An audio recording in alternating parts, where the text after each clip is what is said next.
Every archaeologist loves making historically significant discoveries, but there are some discoveries that just can't be explained. Perhaps they're too big or too small. Maybe they're in the wrong place or appear to be in the wrong time. Whatever the reason, they simply don't fit and are puzzling by their very nature. Let's enjoy a few of those puzzles together now. Despite what we just said, you don't have to be an archaeologist or a treasure hunter to come across something remarkable from the distant past. In October 2022, a beet farmer tending his fields in Opava, Czechia, was stunned to discover a unique Bronze Age-era gold belt in a field he'd worked hundreds of times before. The belt was crumpled into a ball when he found it, but he thought enough of it to take it indoors, rinse it, and straighten it out a little. Professional archaeologists would probably rather that he hadn't tampered with it so much, but they can at least see that it's a remarkable find. The belt has been analyzed in the Silesian Regional Museum and has been determined to be made of 84% gold, 15% silver, and trace elements of copper and other metals. The decorative style of the diadem has been used to determine a date range for the artifact, which begins in 1400 BCE and ends in 800 BCE. While experts now mostly agree that the object is a belt, the object is so thin and delicate that it was initially thought to be a tiara. The Aegean coastal town of Assos in Turkey has turned up quite a few noteworthy archaeological finds in the past few years. And so it proved to be the case yet again in October 2022, when this terracotta whistle was discovered in the grave of a child. Based on the proportions of the whistle, it's clear that it was made for the child, and most likely buried with them because it was a treasured personal possession. Early indications are that the artifact was made during the Roman era. Remarkably, for something of such great age, the whistle is still in excellent condition. It's still visibly stylized into the shape of a bird, and if it were to be placed to the lips, it would likely still whistle. Obviously, archaeologists haven't taken the risk of actually trying to play such a delicate and ancient object. Their discovery was made on the grounds of the Ayasma Church, which is sadly home to numerous child burials. Whistles like this one have been found at this site before, which makes historians wonder whether they were a popular child's toy 2,000 years ago in Turkey, or whether there was a significance to placing the items in the graves. Speaking of burials and tombs, a whole 10 ancient Etruscan tombs were found in the necropolis of Monterozzi, close to Tarquinia in Italy in October 2022. Experts say that the tombs date to the Villanovan and Archaic eras of more than 2,500 years ago, but unfortunately, they were looted centuries ago, and most of their valuables were taken. Tomb raiders didn't care much for ceramics back then, though, so they only took precious metals. That's why so many of the funerary objects, ceramics, and jars are still inside the tombs. Unusually for grave robbers, the thieves resealed the tombs after they left, having broken the original nephrite slabs to get in. Perhaps they were superstitious. The best of the painted vessels left behind are fine examples of the geometric Etruscan style.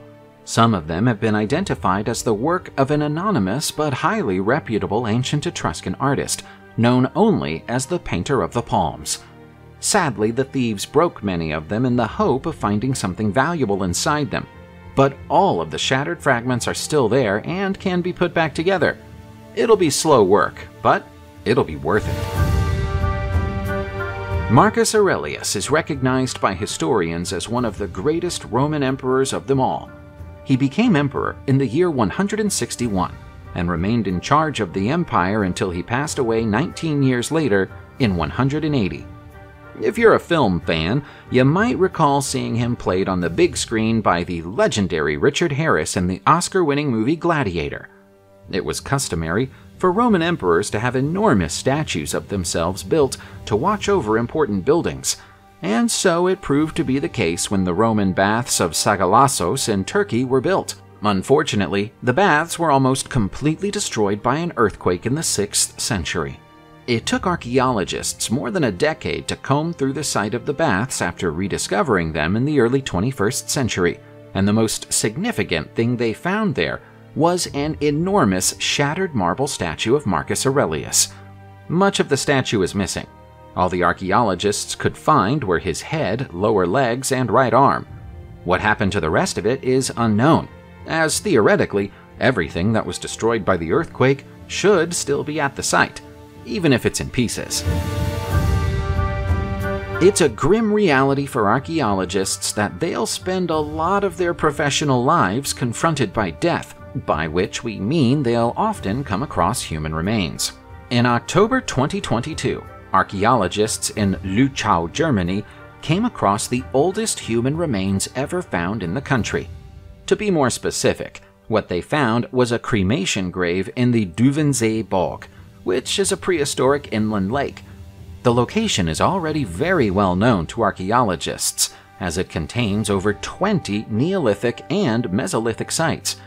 As is often the case with ancient bogs, Duvensee's anaerobic conditions mean that organic remains are preserved in a way that would never be possible if they were buried in regular earth. In this case, it seems the remains have been preserved for something like 10,500 years. It's thought the buried individual was a member of the hunter-gatherer-fisher people who lived in Europe during the early Mesolithic period, about whom virtually nothing is known. It's thought to have been very rare for them to ceremonially bury their dead, though, which makes us wonder whether this person was special. There are some places where you might reasonably expect to find an ancient burial ground, and there are places where you absolutely wouldn't.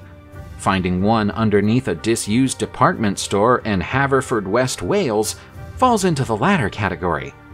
Archaeologists were investigating what lay below the former Aki White building in the town when they found what they now believe to be the remains of a medieval-era priory called St. Saviour's, which was founded by an order of Dominican monks in 1256. This is a discovery that was first reported on October 11, 2022. Work was still ongoing at the site as of early 2023, and new discoveries were still being made. Thus far, archaeologists have identified the dormitories, scriptoriums, stables, and hospitals of the old priory, but they're puzzled by the graveyard. Rather than being full of monks, it's full of people from all walks of life and all ages, including children. Some of those buried here have head wounds of the kind that would be caused by arrows or musket balls in battle. One theory is that people who died in a nearby battle were brought to the priory for burial as an emergency measure, but historians are unaware of any such battle from this era. The ancient Chimu people of Peru were advanced in some ways, but positively brutal and savage in others. As an example, they practiced human sacrifice, and some of the people they sacrificed were children. In October 2022, archaeologists found the remains of 76 sacrificed children at a Chimu Empire site called Pampa La Cruz in Huanchaco, which is a beach tourism destination in Peru. Each child had a clear transversal cut across its sternum, thus proving that the rib cages were opened so their hearts could be extracted. The extraction of the heart was the climax of the Chimu human sacrificial ritual. The Chimu established Huanchaco during the 9th century, and it remained in their bloody hands until they were driven from the area by the Inca in 1470. It's thought that Huanchaco must have been a place of great religious significance to the Chimu, as more human sacrifices have been recorded here than at any other known Chimu site in the country. In this case, historians think the sacrifices were organized to consecrate a new irrigation system in the fields directly opposite the site of the act. During the summer of 2022, archaeologists working at a site in Mexico set about the task of attempting to uncover and rediscover what they thought was an image of the Virgin Mary. Long before they'd even finished their work, it was apparent that what they were looking at had nothing to do with Catholicism. Instead, this is a 16th century pre-Hispanic mural depicting the rabbit god Tepoztecatl, the Aztec deity of alcohol and drunkenness. The surprising discovery was made at the Convent of the Nativity in Tepoztlan City, Morelos, which was built between 1555 and 1580. With the benefit of hindsight, the archaeologists should have realized something was amiss earlier. The Virgin Mary has never been painted with feather plumes or red shields, and both of these details were visible even before the attempt to reveal the painting began.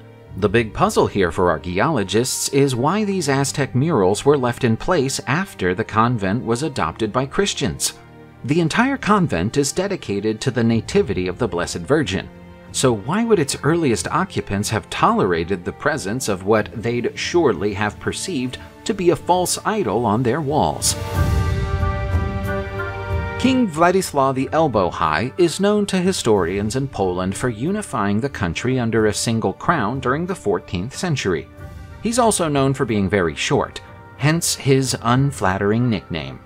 The people of his time nicknamed him Logitekta, which is a reference to a Polish unit of measurement equivalent to about 18 inches. Was he really that small? Actually, no. In October 2022, experts probed his tomb in Wawel Cathedral in Krakow using cameras. Inside the burial, the camera spotted a set of human remains in good condition, clad in regal dark blue robes and with a royal scepter laid diagonally across his chest. The view obtained by the camera allowed scientists to estimate the height of the king within a margin of error of no more than 3 inches. With that in mind, they believe that King Władysław the Elbow High was approximately 5 feet tall. The average height for men during his lifetime was about 5 feet and 5 inches tall. He was shorter than the average man, but not as drastically as his nickname has made us believe for the past 700 years. Have you ever wondered what an ancient ritual wash basin might look like? Well, wonder no longer. Here's one that was found during excavations in the ancient Greek city of Klazomenai in September 2022. What's left of the city is now in Urla, which is close to Izmir in western Turkey. To give this wash basin its correct name, it should be called a perirhanterion. Painted onto its sides are depictions of chariot races and mythological figures in a very busy scene. According to experts, the wash basin is around 2,600 years old. As busy as the main scene on its sides is, the borders around it are even busier. They contain more chariots, sphinxes, and sirens surrounding a cylindrical base. While this is an amazing artifact, we shouldn't pretend that it's typical of the ritual wash basins of the time. In fact, no other examples of any similar artifact as elaborately decorated as this one have ever been found. It would originally have been placed inside a temple and used for ritual purification, but the extensive decorations on this one might mean it had a more specific and grander function. The ancient Roman fort of Vindolanda is one of the most significant archaeological sites in the United Kingdom, and discoveries like this one are the reason why. It's a Cornu mouthpiece, and it's extremely rare. The copper alloy artifact, which was once part of a musical instrument and was made somewhere between the years 120 and 128, was found buried beneath the floor of a Hadrianic workshop. Back when it was in one piece, the instrument would have been carried by a special military hornblower called a cornison. Their job was to encode orders from their general into musical notes, and then play them over the battlefield as instructions to their colleagues. It's quite common to see depictions of cornua in Roman works of art and sculptures, including on Trajan's column in Rome. But finding part of the actual instrument happens far less often. No fewer than 9 different Roman forts were built at Vindolanda between the years 85 and 370, each one built atop the last one, making it a challenging but rewarding site to work at for archaeologists. Excavations at the site of Zhangshao City Archaeological Park in Changsha, Henan Province, China, have been ongoing for some time, and are likely to keep ongoing for several years, especially if archaeologists there keep finding artifacts like this gold mask. With an estimated age of more than 3,000 years, which dates it to the time of the Shang dynasty, it's even older than another recently discovered ancient gold funerary mask, which was found in the Shanqingdui sacrificial pit in 2021. This new mask came from a tomb inside a cemetery in the southeast corner of the enormous archaeological site, and is one of more than 200 objects found within the tomb, which appears to be that of a nobleman. The colossal tomb is about the size of a New York City block, covering 10,000 square meters. While the mask is mostly featureless, it's large enough to cover a whole adult face, and would have been designed to serve a specific purpose. The people of the Shang dynasty era believed that gold granted protection to the body and prevented the spirit from being scattered upon decomposition, so decorating the mask would never have been the intention or the point. Subscribe to the channel, turn on the notification bell, and enjoy watching new videos on my channel. Thanks for watching, and see you soon!